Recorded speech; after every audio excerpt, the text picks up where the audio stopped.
Sign it now or I'll destroy you in court, my husband Derek said, sliding the divorce papers across the conference table with the casual confidence of a man who'd already won. You have nothing. No job. No money. No proof of anything you've claimed. No chance whatsoever. His lawyer, a polished man in a $3,000 suit, nodded with barely concealed satisfaction beside him, the two of them forming a wall of male certainty across the table. But why did I remain calm despite the threats, and why, when Derek laughed at my mention of waiting for my attorney, did the conference room door suddenly open? She's not coming, Derek had said, smirking. I made sure of it. Your little legal aid lawyer got a call this morning, conflict of interest. You're alone now, Vivian. Sign the papers and maybe I'll let you see the kids on weekends. Then the door opened. The woman who walked in wasn't my legal aid attorney. She was someone else entirely, tall, impeccably dressed, carrying a leather briefcase that probably cost more than Derek's car payment. I'm sorry for my delay. Traffic from the federal courthouse was terrible. She extended her hand to Derek's lawyer first, a power move that immediately shifted the room's energy. Patricia Holloway. I'll be representing Mrs. Patterson in this matter. I trust you haven't started without proper counsel present. Derek's confident expression flickered. His lawyer's smirk disappeared entirely. Holloway? The lawyer repeated, recognition dawning. Patricia Holloway from Morrison and Associates. The same. Shall we begin properly now? Derek hadn't always been a monster. Or maybe he had, and I'd just been too young and too desperate to escape my own troubled home to recognize the warning signs. We'd married when I was 22, fresh out of college, grateful to be chosen by someone who seemed stable and successful. For the first few years, it had been good, or good enough. Derek built his commercial real estate business while I supported him, managed our home, and eventually stayed home with our two children, Marcus and Sophia. The control had crept in gradually. I'll handle the finances, you don't need to worry about it. Why do you need your own credit card? Everything's on my accounts. Your friends are a bad influence. Maybe you should spend more time at home. You don't need to work. I provide everything. What more could you possibly want? By year 8, I had no income, no credit history in my own name, no close friends who hadn't been slowly pushed away, and no easy escape from a marriage that had become a velvet prison. By year 12, the verbal abuse had become constant, the isolation complete, and the threats about custody had begun. No judge will give kids to an unemployed woman with no resources, Derek would remind me regularly. You'd be homeless without me. Remember that. The decision to leave had taken 2 years to execute. Not because I was weak, but because I was strategic. Derek controlled everything: money, social connections, information. Leaving without preparation would have meant losing my children to a man who would weaponize them against me without hesitation. So I'd prepared in secret. I'd documented every instance of verbal abuse, recording conversations in our one-party consent state. I'd photographed financial documents I wasn't supposed to see, discovering accounts and assets Derek had hidden from me. I'd built a small emergency fund through careful skimming of grocery money and selling items Derek wouldn't notice missing. And I'd reached out to Patricia Holloway, not through legal aid, but through a domestic violence nonprofit that connected survivors with pro bono representation from top attorneys. Patricia had taken my case for free, recognizing something in my situation that sparked her advocacy instincts. He thinks he's invincible, she'd said during our first meeting. Men like your husband always do. That's their weakness. They don't prepare for opponents who are actually prepared. Derek's ambush today had been anticipated. He'd somehow convinced my decoy attorney, the legal aid lawyer I'd contacted publicly to mislead him, to drop my case. He'd chosen this conference room, these terms, this moment of supposed vulnerability. He thought I was alone. He thought I was desperate. He thought he'd won before the fight began. Patricia's entrance changed everything. Before we proceed, she said, settling into the chair beside me and opening her briefcase, I need to address some irregularities in how this meeting was arranged. My client was led to believe she would have representation present. Instead, she was pressured to sign documents without counsel. There was no pressure, Derek's lawyer, a man named Harrison, interjected quickly. We were simply having a conversation. A conversation in which my client was told to sign or be destroyed. That's not a conversation, Mr. Harrison. That's coercion. Patricia pulled out a small device. I should mention that my client has been recording since she entered the room. Your threats are documented. Derek's face went red. That's illegal. This is a one-party consent state. My client's presence constitutes the required consent. Patricia smiled thinly. Perhaps we should review what's actually on the table, now that we're all here with proper information. The documents Derek wanted me to sign were designed to destroy me. Full custody to him. Minimal visitation for me, 4 days per month, supervised. No spousal support despite 12 years as a stay-at-home mother. A property settlement that gave me essentially nothing from a marriage that had accumulated considerable wealth. These terms are unconscionable, Patricia said, flipping through the pages. 12 years of marriage, 2 children, significant marital assets, and you're offering my client supervised visitation and no support? On what possible grounds? She's mentally unstable, Derek said, the lie rolling easily off his tongue. She's made accusations against me that are completely false. She's not fit to care for children unsupervised. Interesting. Do you have documentation of this alleged instability? Medical records? Psychiatric evaluations? Police reports from these supposed incidents? Harrison shifted uncomfortably. We're prepared to present evidence at trial. You're prepared to make allegations without evidence. There's a difference. Patricia pulled a thick folder from her briefcase. I, on the other hand, have documentation. 3 years of recorded conversations showing verbal and emotional abuse. Financial records showing hidden accounts and assets not disclosed in your client's preliminary filings. Testimony from former employees of Mr. Patterson's company regarding his behavior and temperament. Derek stood abruptly. This is ridiculous. She's making things up. Sit down, Mr. Patterson. Patricia's voice was ice. Or I'll request a continuance and file an emergency motion regarding your behavior in this meeting. I have your threats recorded.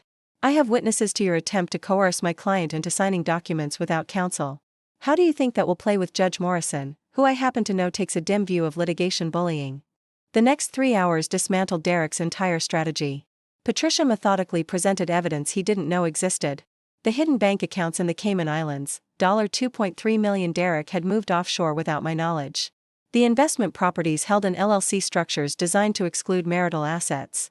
The affair with his business partner that had been ongoing for 4 years, documented through hotel receipts, flight records, and witness testimony. My client isn't the one who's been hiding things, Patricia concluded. Your client has committed financial fraud against the marriage, conducted an ongoing affair, and created an elaborate fiction about my client's mental stability to cover his own misconduct. Harrison looked at Derek with barely concealed fury. Clearly, Derek hadn't been fully honest with his own attorney about the situation. We should take a break, Harrison said. Discuss this with my client privately. Take all the time you need. But I should mention that if we don't reach a reasonable settlement today, I'll be filing motions tomorrow that include requests for forensic accounting, emergency asset freezes, and temporary custody orders based on the documented pattern of coercion and abuse. Patricia gathered her papers. My client has been patient and strategic. Your client has been arrogant and sloppy.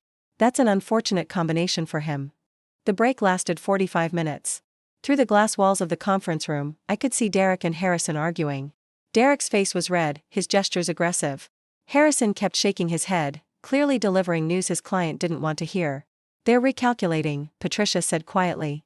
He came in expecting to steamroll you. Now he's realizing you have more ammunition than he does. Will it be enough? More than enough. The hidden assets alone constitute fraud on the court. If he defiled his financial disclosure without revealing those accounts, that's perjury. The abuse documentation supports both custody arguments and enhanced spousal support. And the affair undermines any character attacks he planned to make against you. He'll fight. He always fights. Let him. Fighting costs money, and once those offshore accounts are frozen, his resources will be considerably more limited than he expects. Patricia paused. How are you holding up? Better than I expected. I spent 2 years preparing for this. Watching it actually work feels surreal. That preparation is why you're going to win. Most people in your situation don't have the foresight or the discipline to build a case before they leave. You did. That makes all the difference. When Derek and Harrison returned, the arrogance was gone. My client is prepared to discuss revised terms, Harrison said stiffly. In the interest of avoiding prolonged litigation and protecting the children from courtroom trauma. That's very considerate of him, given that he was threatening to destroy my client 45 minutes ago. Patricia's tone was dry. What terms are you proposing? The revised offer was dramatically different. Joint custody with primary physical placement to me. Substantial spousal support for 5 years, enough to complete my education and establish financial independence. An equitable division of marital assets, including the previously hidden accounts. It wasn't everything I deserved. But it was close. We're also requesting a confidentiality agreement, Harrison added. The details of the settlement remain private. No public discussion of the matters raised today. He wants to hide the affair and the hidden money, Patricia translated. That's negotiable, but it comes at a price. Enhanced child support. College funds fully funded now, not subject to future negotiation. And a morality clause in the custody agreement: if he exposes the children to romantic partners overnight, my client can petition for custody modification. Derek's jaw tightened, but he nodded. We'll draft revised terms and reconvene tomorrow, Patricia said. I trust there will be no further attempts to pressure my client without counsel present. The silence was answer enough. The final settlement was signed 3 weeks later. I received primary custody of Marcus and Sophia.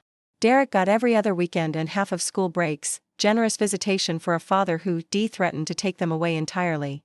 Spousal support totaled $180,000 over 5 years. Child support was substantial and ironclad. The property division included the hidden assets, which meant I walked away with approximately $1.2 million, money I hadn't known existed until I started documenting Derek's deceptions.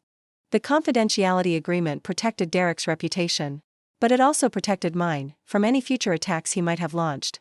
You won, Patricia said as we left the final signing. Completely and comprehensively. It doesn't feel like winning. It feels like surviving. Sometimes those are the same thing. You got out. You kept your children. You have resources to build a new life. That's more than most people in your situation achieve. Because of you. I couldn't have done this without representation that actually matched his. You did the work. The documentation, the planning, the patience to wait until you were ready instead of leaving in a crisis. I just presented what you'd already gathered. Patricia smiled. You were your own best advocate. I was just the voice. Derek's reaction to losing was predictable and petty. He challenged the settlement twice, both attempts rejected by judges who noted the thoroughness of the original documentation. He was late with support payments until the court garnished his wages. He badmouthed me to anyone who would listen, painting himself as the victim of a scheming ex-wife. But the narrative didn't stick. The people who knew us, the ones who watched our marriage from the outside, had seen enough warning signs to believe my version of events. The people who didn't know us didn't matter. The children adjusted, slowly. Marcus, at 12, understood more than I'd wished he had to. Sophia, at 8, was more resilient than I'd expected. Both of them eventually stopped waiting for their father to become someone he wasn't. Dad says you tricked him, Marcus mentioned once, years later. What do you think? I think you were smarter than he expected. I think he underestimated you because he always underestimated everyone. And I think you protected us from things we don't even know about. You're very perceptive. I learned it from watching you. Watching what you survived. What you built afterward. He paused. I'm proud of you, Mom. The life I built after Derek was entirely my own. I went back to school, completing the degree I'd abandoned when we married. I found work in nonprofit administration, eventually directing programs that helped domestic violence survivors, women who'd been where I was, who needed the resources and representation I'd been fortunate enough to access. Patricia became a friend as well as my former attorney. She referred cases to my organization, spoke at our events, and continued advocating for women who couldn't afford adequate representation in custody battles. The system is stacked against mothers who've been economically controlled, she told audiences regularly. They're punished for not having income by husbands who prevented them from working. They're called unstable by men who destabilize their lives deliberately. They're denied resources by courts that should protect them. That's why organizations like Vivian's matter. That's why documentation matters. That's why preparation matters. Derek remarried twice after our divorce. Both marriages ended similarly: allegations of control, hidden finances, emotional manipulation. The pattern he'd established with me continued with others, because patterns don't change when there's no consequence for maintaining them. But he never got full custody of our children. He never achieved the destruction he'd threatened. He never escaped the documentation that had exposed his schemes. Sign it or I'll make sure you never see the kids again. He'd said those words with such certainty, such absolute confidence that he held all the power and I held none. He'd been wrong. The conference room moment still visits me sometimes. The sliding of papers across the table. The smirk on his lawyer's face. The certainty in Derek's voice that he'd already won. She's not coming. I made sure of it. He'd been so certain. So confident. So convinced that manipulating my supposed legal aid attorney meant I had no defense. Then the door opened, and Patricia walked in, and everything changed. The look on his face, that moment of recognition that he'd miscalculated, that his target wasn't as vulnerable as he'd assumed. That his carefully constructed ambush had been anticipated and countered, was worth every moment of the 2 years I'd spent preparing. I speak to groups of women now, sharing what I learned. Document everything. Record when it's legal. Photograph financial statements. Build resources in secret if you have to. Find advocates who understand what you're facing. And never, ever let them convince you that you have nothing, no chance, no way out. They want you to believe you're powerless. That's how they maintain control. The moment you realize you have options, that you can prepare, can plan, can build a case before you leave, their power starts to crumble. It won't be easy. It won't be quick. But it's possible. I'm proof of that. The settlement I signed was worth approximately $1.4 million when you include the property, support, and hidden assets. But the real value wasn't financial. It was watching my children grow up in a home without constant tension. It was building a career that helped other survivors.